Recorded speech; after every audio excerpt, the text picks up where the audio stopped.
Alors on va parler communication. C'est quelque chose d'important qu'on oublie de travailler et qui nous fait perdre clairement beaucoup de temps. Alors je vais vous donner quelques exemples pour que vous puissiez les appliquer immédiatement.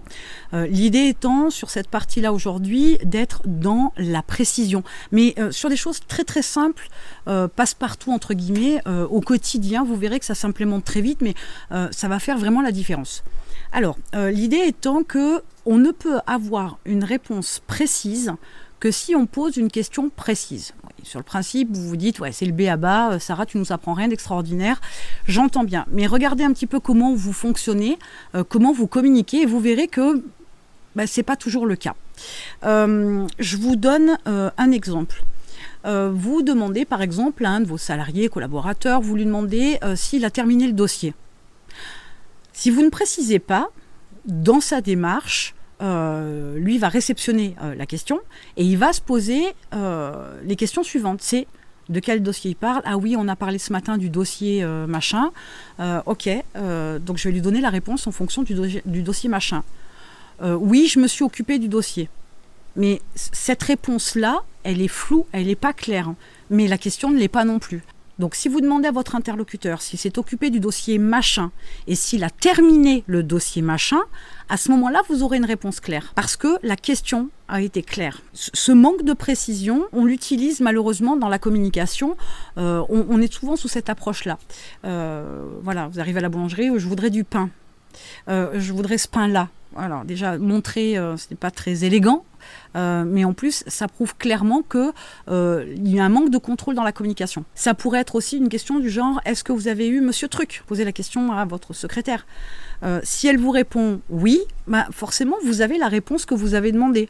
Par contre, ce que vous attendez, c'est de savoir ce qu'il en est ressorti dans la conversation, s'il a confirmé un rendez-vous, par exemple. Donc, votre question n'était pas précise, mais la réponse est en fonction de la question. Donc, ce n'est pas quelqu'un qui ne comprend pas en face de vous, c'est quelqu'un qui répond simplement à une question qu'on lui a posée. Donc, si vous voulez avoir une réponse précise, il faut avoir une question précise. Donc, si vous demandez à votre secrétaire si elle a eu Monsieur Truc ou Monsieur Machin, je ne sais plus, si elle l'a eu au téléphone et s'il a confirmé le rendez-vous, là déjà, ce serait un peu plus clair. Mais je pourrais aussi vous dire que vous pourriez sauter une étape et aller directement droit au but et demander à votre secrétaire est-ce que Monsieur Truc a confirmé son rendez-vous? Pas si intéressant que ça de savoir si elle l'a eu au téléphone ou pas. Peu importe le moyen qu'elle a utilisé, la finalité, l'objectif, une fois de plus, c'est ça. Et dans votre communication, plus vous y mettez de la précision, plus vous vous apercevrez que, et de préférence en sautant les étapes inutiles, plus vous vous apercevrez que vous allez gagner du temps. Vous allez y gagner en fluidité, donc en précision bien évidemment, mais ça va vous permettre aussi d'agir peut-être quelquefois plus vite. Ce gain de temps-là, dans la communication, c'est, je peux concéder que c'est un effort à faire, une habitude, une nouvelle habitude à prendre, mais je peux vous garantir que vous l'utilisez fréquemment, ce manque de précision au quotidien. Souvent, il y a quelqu'un qui vous dit oui, mais de quoi tu me parles? Ou de quel dossier? Ou même dans la vie privée, je veux dire, voilà, ou quelque chose comme tu me l'as pas indiqué. Ah ouais, mais voilà. Donc, vous avez comme ça quelques signes qui vous prouvent que votre communication n'est pas assez précise. Amusez-vous à converser, à parler normalement et prêtez attention à toutes ces remarques, ces retours que vous avez des personnes à qui vous posez des questions, à qui vous demandez quelque chose. Et vous vous apercevrez que malheureusement, il y a plusieurs fois où les gens vous demanderont de la précision.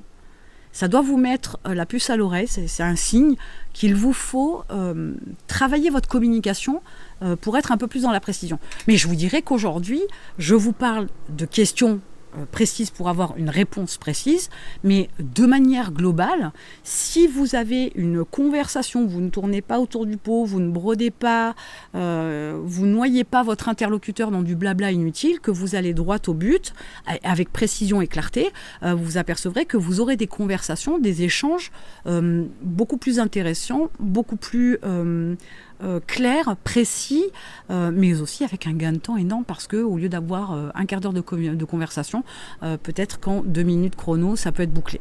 Donc, communiquer est une chose importante. il est nécessaire d'avoir cette clarté de communication.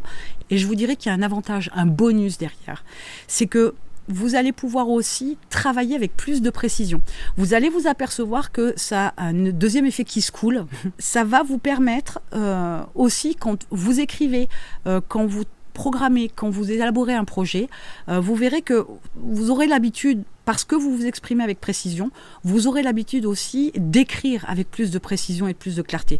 Et ça, c'est non négligeable. Donc, d'une pierre deux coups, en fait, grosso modo. Donc, voilà pour la communication. Vous avez un lien dans la description pour avoir une nouvelle compétence, acquérir une nouvelle compétence qui est la gestion du temps. Cliquez dessus et je vous retrouve de l'autre côté.